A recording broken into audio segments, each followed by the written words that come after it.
crash to the very day. He also called the Nikkei stock market collapse in 1989 and the Russian financial collapse in 1998. Martin is the owner and creator of ArmstrongEconomics.com, and I am very happy to have him on the X22 Report Spotlight. Martin, welcome to the Spotlight. Oh, well, thank you for inviting me. Hey, thanks for being here. And I wanted to head out to Europe, Germany in particular.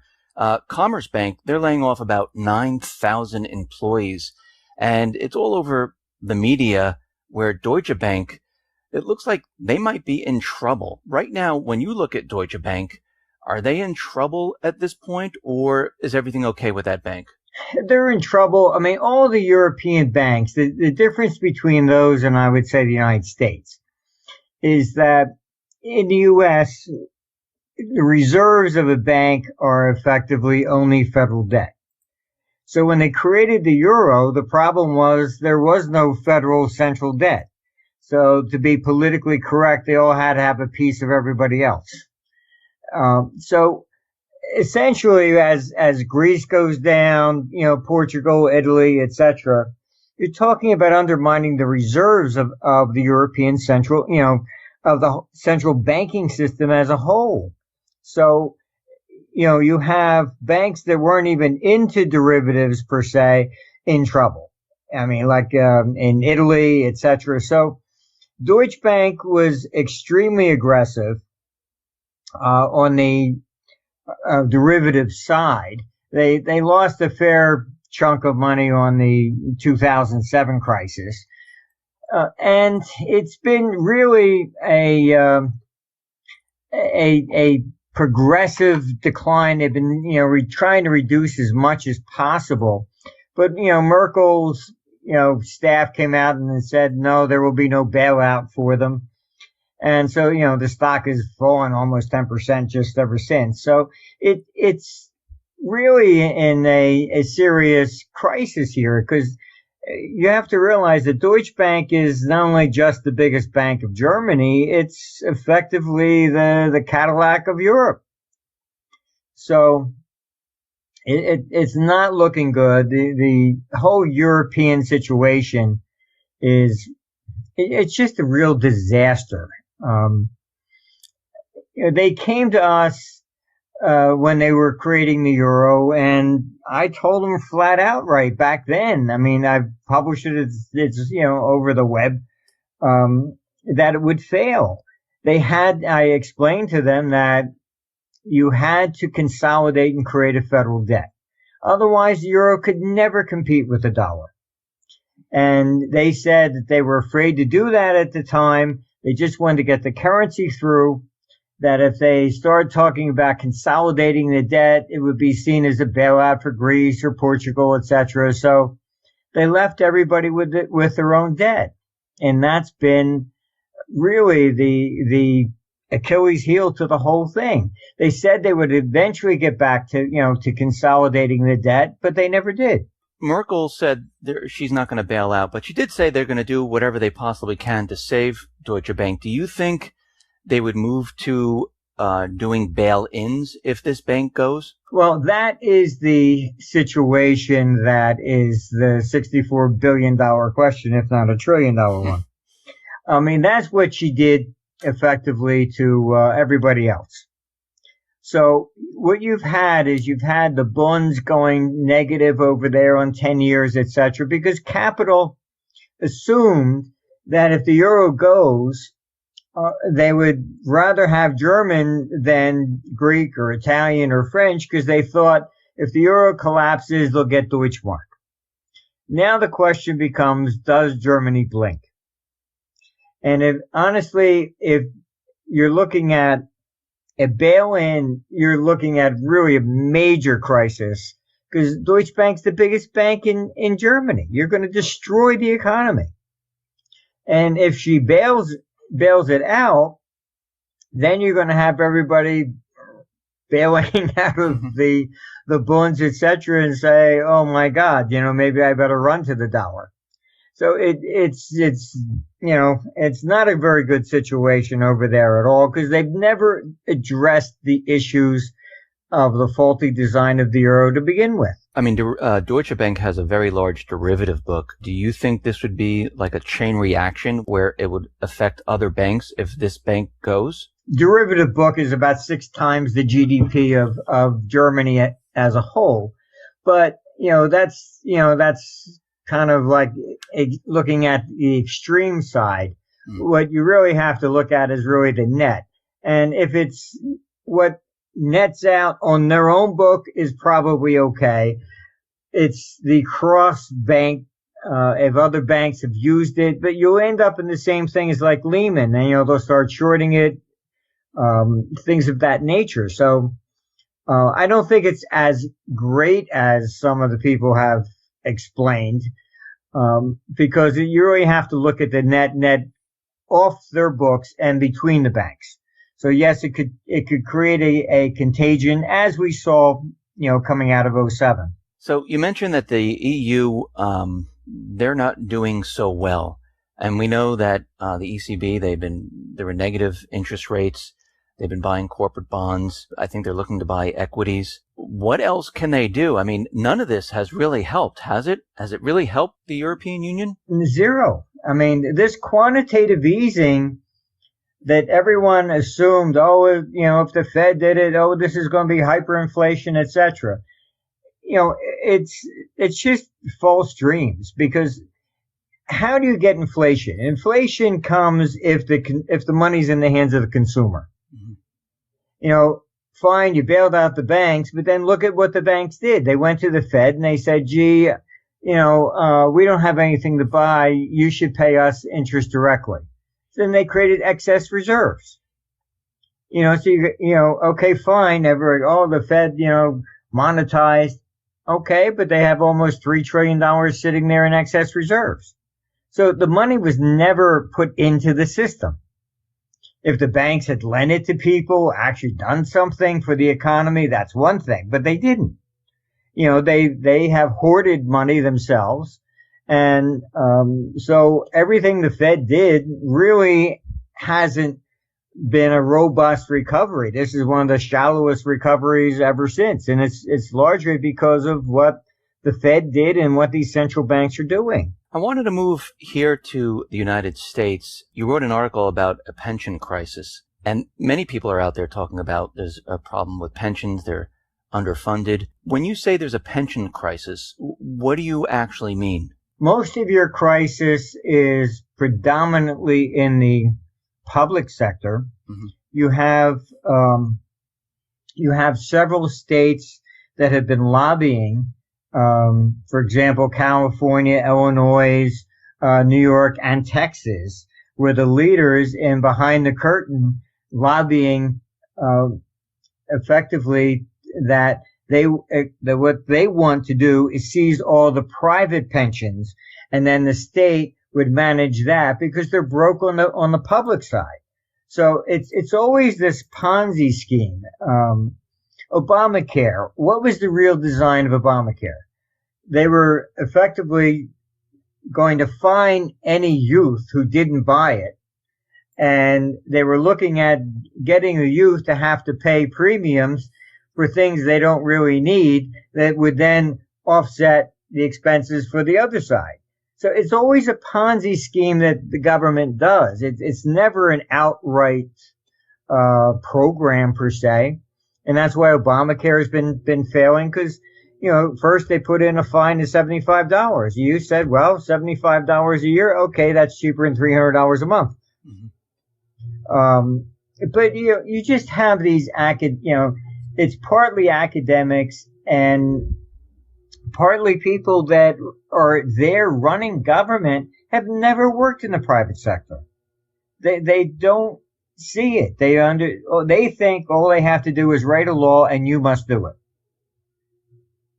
So as long as you're going to have people running governments like that and think their power is the pen, well, good luck. I mean, because the people do not necessarily do that. Does everybody drive 55 miles an hour down the road? No. Maybe, That's the answer. Yeah. Let me ask you, gold right now is 13 and change, and we see gold has moved up since December of 2015. And, people are out there and they're talking about gold going to, 5,000, 10,000, whatever the number is. What is your forecast on gold? Where do you believe it is heading? Longer term, all right, not within a year or two, but you look out further, then the maximum we could possibly come up with on gold would be really $5,000. That's it. And, a lot of the gold promoters, they're talking about, 50,000, 100,000. It's just ridiculous. It's really, really absurd. And the bulk of the money that would go in gold is really just individuals, not institutions. Institutions could buy the gold stocks, but they can't really invest in gold per se because it doesn't pay a dividend. So that doesn't do any good for a pension fund. They need income. So a lot of the gold promoters are saying, oh, paper gold, etc. Well, those that did have gold, they leased it out, the least, earned some income. So it's really a retail market more than institutional.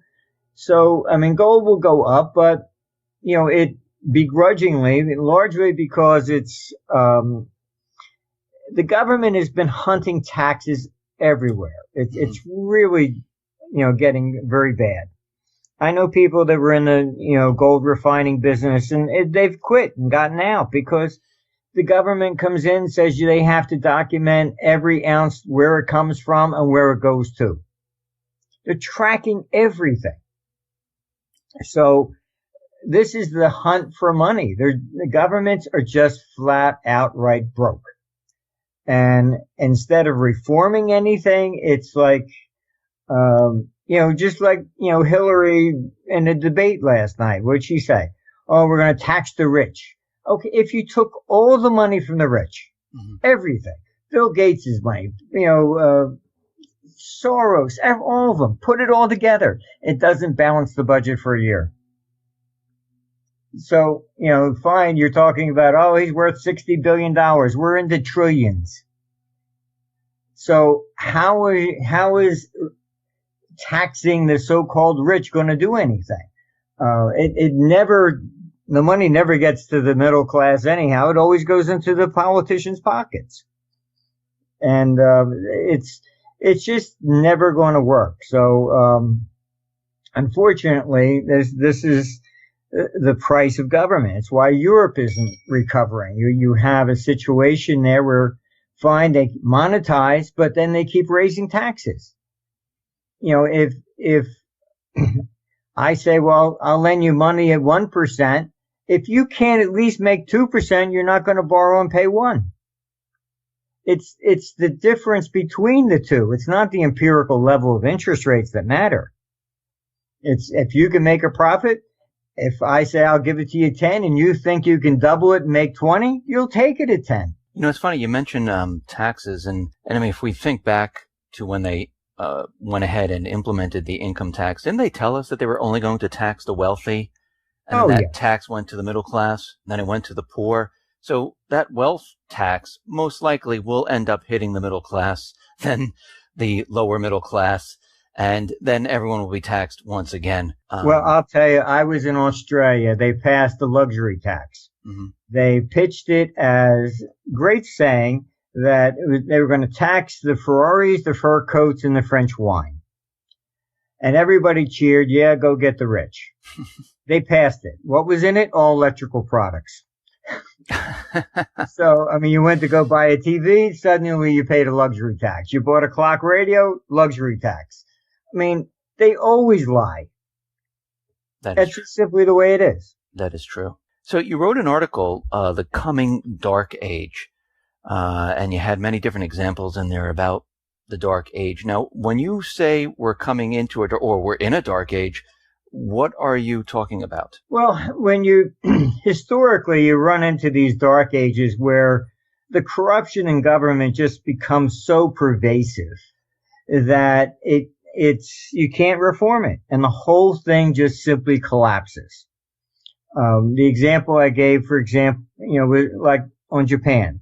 Mhm. Each emperor came in, and what he did, he devalued the outstanding money supply to a tenth of his new coins. I mean, the coins were always just iron or bronze, so you weren't talking about, a precious metals, content to it.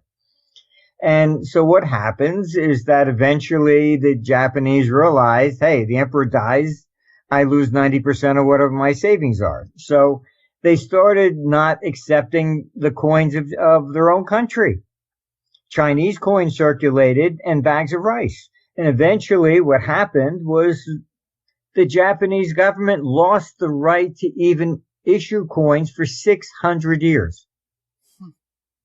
When the fall of Rome happens, it took effectively 600 years before you start seeing gold coinage come back. And it wasn't until the mid 1200s. So you go to a point in time, what was, the feudal system? Why did that happen? Because the central government collapses, and then everybody just locally, create their own little economies to survive. So, this is historically, it's pervasive. It's happened in every economy. In Greece, you have the heroic period, with Agamemnon and Troy and all that. And then you go into a dark age. Then you come back to the period of the Hellenistic period under Alexander the Great. So you have these periods where the danger is that it just becomes so pervasive and corrupt that the system completely collapses, and then you don't go back. You disperse. The term we have, suburbia, is Latin. It meant that they moved out of the cities and dispersed. So Rome, for example, in 180 AD, was the first biggest city in the world, had a population of 1 million. That fell to 10,000. People just walk away from their properties because they were taxing things dramatically, to the point you just said, fine, it's yours, goodbye,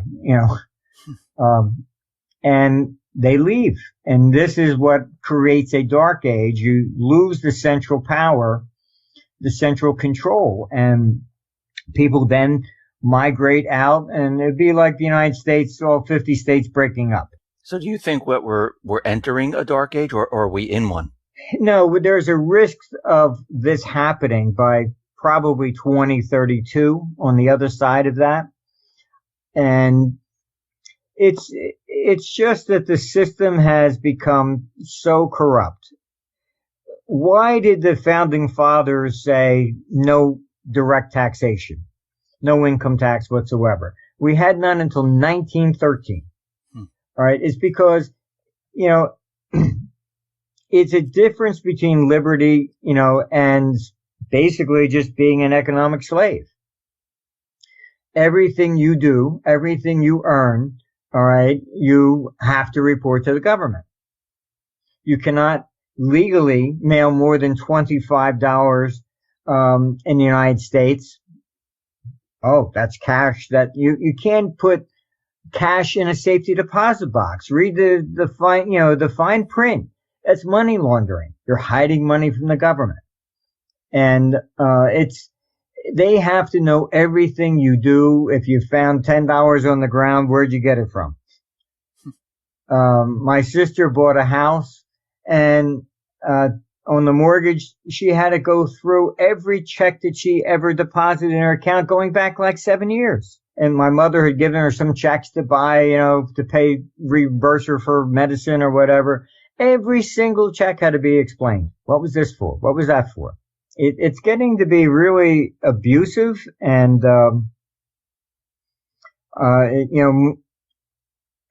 it's everywhere. If you're leaving Italy and it looks like you have too much, gold jewelry on, they take you off to the side and weigh it.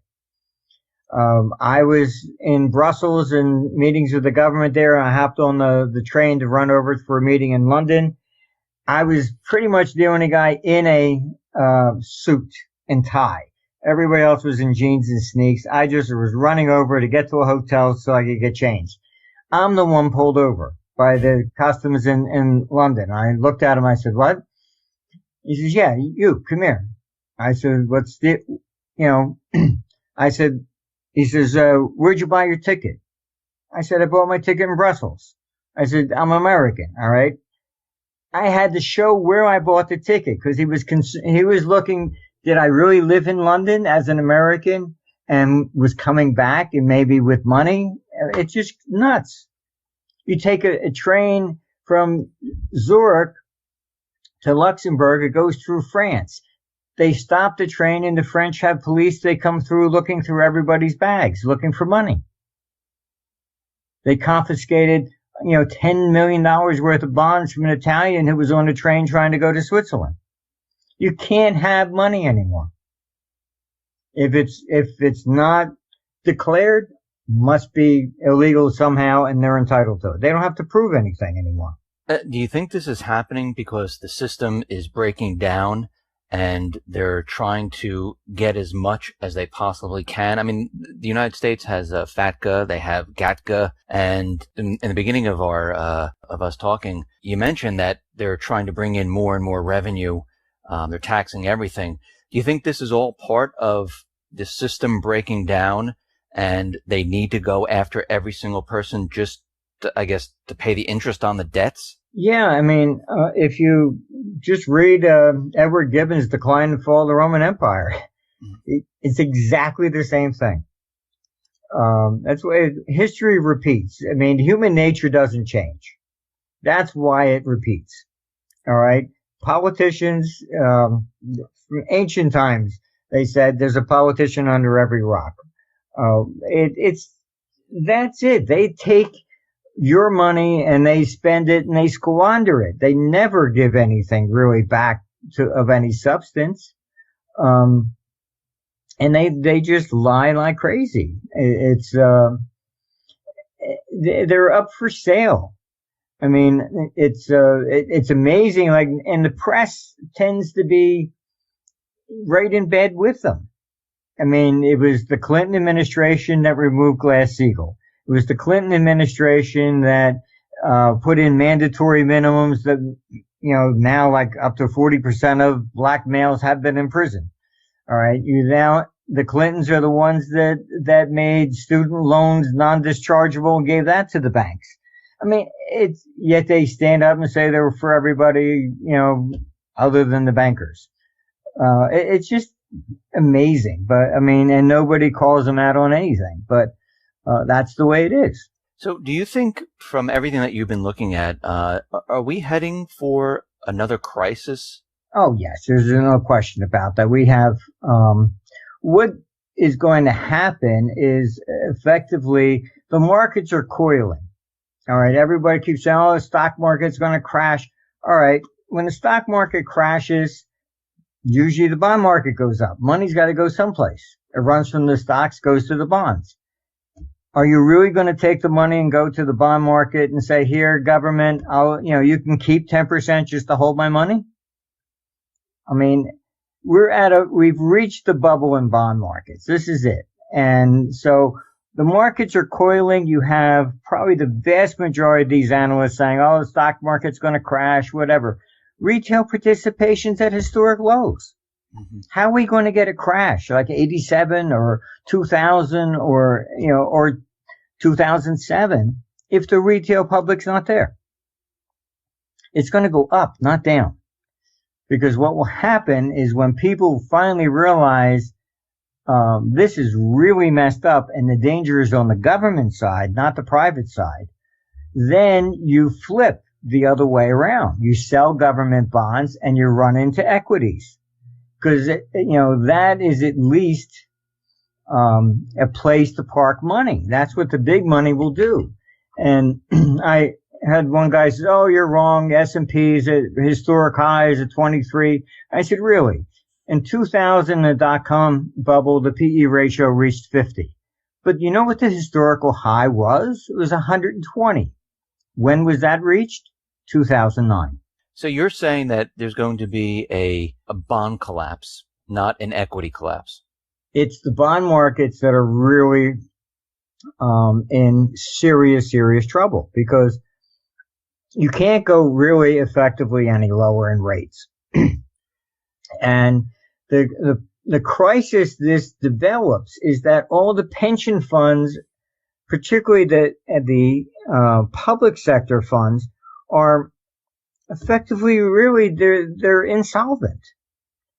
It's really they needed 8%, all right, to break even. They don't have the money. They cannot earn it. And then you take a lot of these countries, they mandatory make private pension funds and public pension funds invest in government bonds. Then you take the interest rates to negative. I mean, this is honestly, it's like the Three Stooges running the world economy. I mean, you just look at them and you shake your head. I mean, this is why Janet Yellen has inherited a real nightmare. So she keeps saying, and people aren't paying attention to what she's saying. Mm-hmm. She's saying we have to normalize interest rates. Why is she saying that? Because she knows there's a massive default in pension funds on the horizon. And she keeps saying we have to raise interest rates. And everybody, oh my God, you can't raise interest rates. Everything will crash. If you don't get their interest rates up to normal levels, all the pension funds are going down. Social Security goes negative next year, and so is Medicaid. Social Security can only be invested in U.S. government bonds.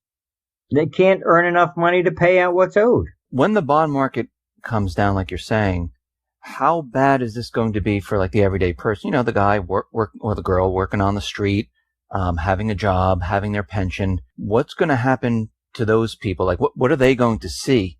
Is it going to be like 2008? It would be more like the Great Depression. That's the last time you had a massive sovereign debt default, because we're looking at government debt. I mean, they don't want to talk about that. That in the sovereign debt before that was in the 1840s. It was all the states that went bust. And in 1931, all of Europe basically went bust, except, Britain went into a moratorium and they eventually came out of it. China went bust. South America went bust for the fourth time in a row. That's what made a Great Depression so great. You can take the stock market to 10 cents on the dollar. Mm-hmm. That's not going to create a Great Depression. Where is the vast majority of money invested? It's in bonds. So you destroy the bond market. Now you're talking about destroying capital formation. It's not the stock market. The stock market's the fluff, but it's the bond market where all this money resides. If you just took what's in excess reserves at the Fed and the corporate cash, all right, you're talking about $5 to $6 trillion of cash sitting just there. Okay. Can you imagine what the Dow Jones would do with $6 trillion? So, there's two sides to every coin. Sometimes it's the private sector that collapses. Other times it's the public sector. We're in, unfortunately, a side where it's the governments that are collapsing. They have promised the moon. They've done nothing. These people are incapable of any kind of fiscal management whatsoever. When the government collapses like this, like you're saying, and we have this problem like the Great Depression, people are going to lose jobs?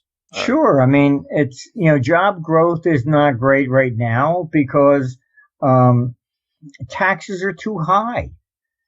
They keep raising taxes and taxes and taxes. And, fine, Hillary stands up and says, oh, we're going to tax the rich. But they never say who are the rich.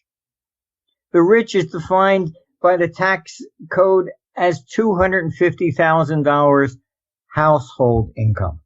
We're not talking about billionaires and trillionaires here. That's basically good luck, starting a small business with $250K. So how long will this last, this collapse of government? I mean, it's not just going to be the United States. It's going to be worldwide. Yeah. I mean, it starts outside. It's never going to start from the center. The United States will be the last to fall. This is why the dollar has been so strong. It's why the central banks lately, China, etc., they've been selling U.S. government bonds at the request of the Fed, trying to keep the dollar down, but it doesn't stay down because you have all the Chinese rushing to get out of there. They don't trust their government. So they've taken over practically the West Coast, even, from Vancouver. They've been one of the biggest buyers, highest ticket buyers in real estate in the United States. In Europe, you have the same, crisis over there. It's just not, feasible. So the dollar is the only reservoir left. And I can tell you, as you know, I do consulting with a lot of governments. So I understand what's going on behind the curtain. I'm there. And I can tell you that there is a lot of people now talking in Washington that the dollar should not be the reserve currency. That they realize that what's happening here is that the Federal Reserve can't raise interest rates so easily because they have the IMF and everybody else saying, oh, please don't do that. You're going to bankrupt everybody else outside the United States. So the Fed has become the central bank of the world by default. So how do you get your power back to manage your own economy? The only way to do that is to get rid of the dollar as reserve currency. But that's not an easy task. It can't be simply declared, all right, you can't use your U.S. dollar as reserve currency. You just, that's it. You can't stand up and declare it. The IMF has been trying to sell the idea of the SDR, but that's not a currency. It's basically a basket of currencies. You've had these people saying, oh, well, China is going to become part of the SDR on October 1st, and the dollar is going to crash. The SDR is a basket of currencies. It's not an independent thing. So part of the SDR, the vast majority of it is the dollar. So you got the British pound in the SDR. These things, and the euro's in there. They said the same thing with the euro. That didn't have any effect. It's a place where you're going to park money. That's what a reserve currency is. Can all the pension funds honestly stand up and say, yeah, okay, fine, we're going to buy Chinese government debt? No. If you're not at that level of trust yet, and their court systems, etc., can you really defend your money? We're not there yet. Eventually, we'll get there, but you're talking about a couple more decades. When the dollar is no longer the reserve currency, what happens here in the United States? What I argue for is that it shouldn't be the IMF, because the IMF is just a corrupt organization that has been bought and paid for many times over. Mm-hmm. And I think a brand new agency should be started. And what becomes the reserve is effectively a basket of currencies. But if we eliminate taxes, the income tax, and just went to a consumption tax, it changes everything. We have all this argument about immigration, all the rest of the stuff, and fine. What is the problem? The problem is that only Americans, citizens, pay income tax. So you can have an equal amount of illegal aliens. They do not pay income tax. So the solution is obvious. It should just be eliminate the income tax. Everybody pays a consumption tax. It doesn't matter where you're from. And all the studies show you would end up with more money in revenue than less. But you have people that just want to be able to punish somebody who earns more than they do. From everything that you've been looking at, when do you predict the bond market to come down? Do you have a time frame when you think this is going to crash? It should start next year. We've been basically saying, look, we had 4 major elections, and this has been what we're saying. This is like a year from political hell. The first was Brit exit. The second one is the United States presidential elections. Then we have the French elections. Holland is below 10%. And then you have Merkel. And, Merkel's party's been coming in third now. So what you're looking at is by the time we get to the summer of next year, whatever you thought about the world, stability, politically, whatever, everything can be completely upside down. This is the uncertainty. This is why markets are coiling. They're not rallying. They're not declining. Nobody is like, who's on first? It's almost, I remember years ago trading all right, fine, when Reagan was shot. Oh, his bullet was dipped in cyanide or whatever. Rumors would get going. The markets went dead quiet when the Pope was shot. Everybody was calling like, well, what do you do when a Pope is shot? Nobody knew what to do. So the markets went completely flat.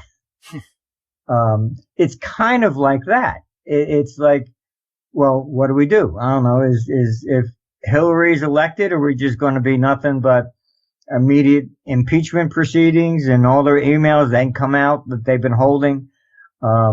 Look, she took money from 7 foreign governments. Does the Clinton Foundation end when she gets into the White House? Or is that just going to be a backdoor for more political payoffs?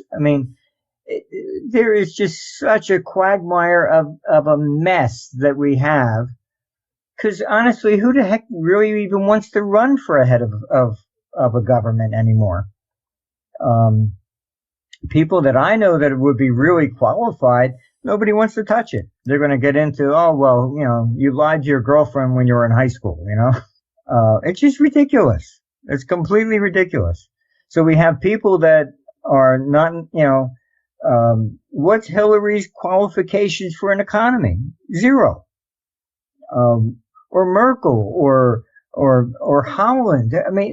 None of them have any economic background. 0. Martin, I really appreciate you coming on the X22 Report Spotlight. Thank you very much. Once again, how can people see your work? They can go to our website, armstrongeconomics.com. Once again, I really appreciate you. Thank you for being on the Spotlight. Well, thank you for inviting me. Thank you.